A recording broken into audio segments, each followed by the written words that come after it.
Hey guys, Braden Morrow here. So in this video today, I'm going to prove to you that it's possible to get into shape in under 4 hours a week. I believe a lot of us have this limiting belief that we have to be spending hours in the gym or hours meal prepping and give up our social life, all this crazy stuff in order to get in phenomenal shape. And I'm here to break that limiting belief because it really doesn't take a lot. If you can simply control what you put into your mouth, if you can move a little bit daily, no matter how you do it, and resistance train anywhere from 3 to 4 days a week, and those sessions can be anywhere from 30 to 60 minutes. You can get in phenomenal shape just doing it that way. I've got so many clients that they do not spend hours in the gym and they're all in phenomenal shape. I work with so many people just like that. So the first step is to simply control your input. Now, this is, I would argue, the easiest variable to control when it comes to getting into shape in less than 4 hours a week. So listen, if somebody's not holding you at gunpoint and saying, eat the Twinkie, Paul, you have control.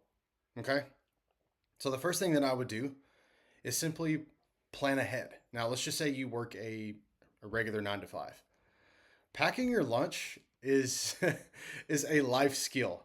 Like, this is one of the most efficient habits that you can develop is simply packing your lunch. Let's just say you're eating 3 meals a day.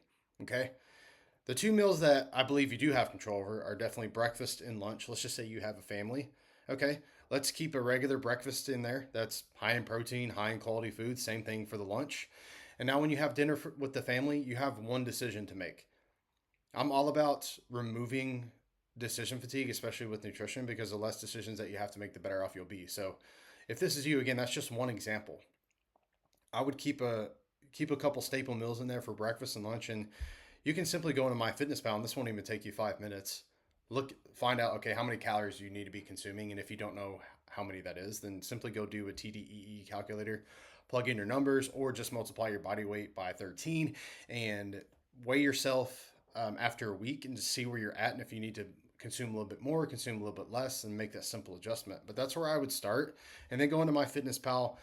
Okay, find out what's my breakfast, what's my lunch, and how many calories do I have left for the evening. That way you only have one decision to make. So that's the first step, is simply controlling your input. And that is by planning ahead, pre-logging things, meal prepping. Obviously, make the time to do that. It really doesn't take that much time. I've got another video if you want to go back and watch out on how to be more efficient on meal prep. But that is the first step.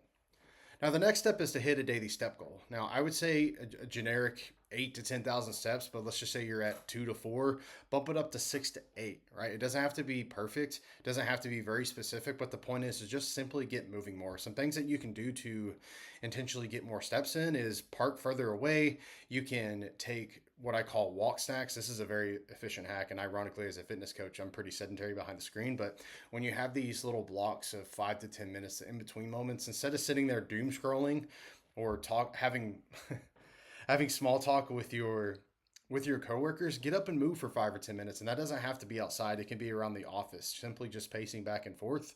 I do this stuff all the time. Most of the time, with my in between moments, like if it's only like 3 to 5 minutes, I get up and pace around when I message my clients, right? Rather than taking the time to go outside, because I got the dogs and they're crazy and they want to go too. Now, let's just say you are very, very sedentary and you're like a back to back to meeting kind of guy. I've got so many clients that have invested into a walking pad and a standing desk. So you can get both of those things on Amazon for a couple $100. And that is, this will, that if you want to talk about two birds, one stone approach, like, this is one of the best things that you can do, not just for getting into shape, but also just for your mental health, because sitting still, it's not natural. It is not natural for me to be sitting behind the screen all day and just talking to people and not going out and having conversations and getting some sunlight, stuff like that.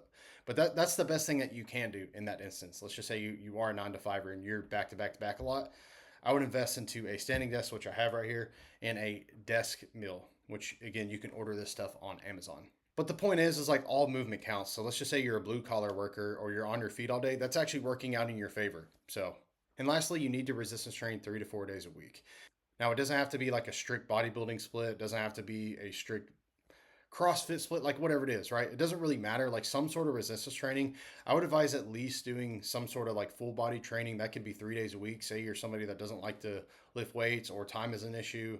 A minimalist approach is totally fine. So we're talking a full body split, 5 exercises, multiple muscle groups, 3 days a week. And this can be anywhere from 30 minutes to 60 minutes. That is plenty for improving your body composition, for being healthy. Now, obviously, if you've got other performance and muscle building goals, then that's a different conversation. But if you're simply just looking to be in good shape and be healthier, that's really all you need. And you can even add some circuit training in the mix too. And that could be a mix of weights, that can be straight high intensity interval training with just cardiovascular work in the mix.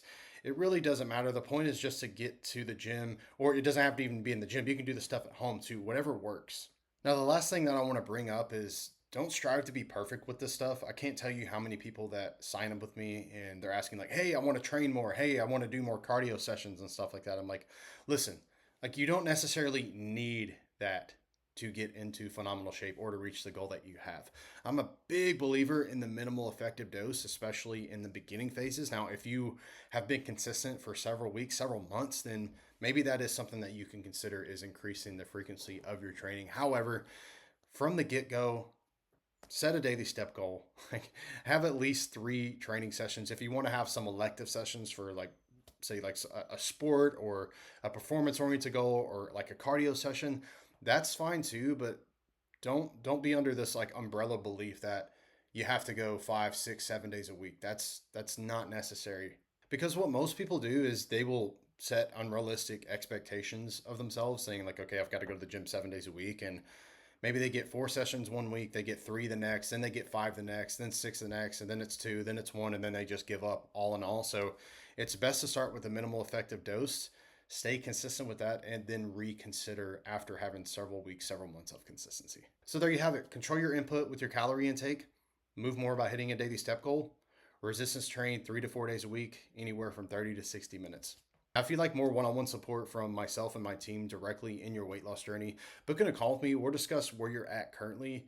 We'll talk about what you've tried in the past, where your goals are now, and what we can do to potentially help you in this journey. Thank you guys for watching this video. Stay healthy and God bless.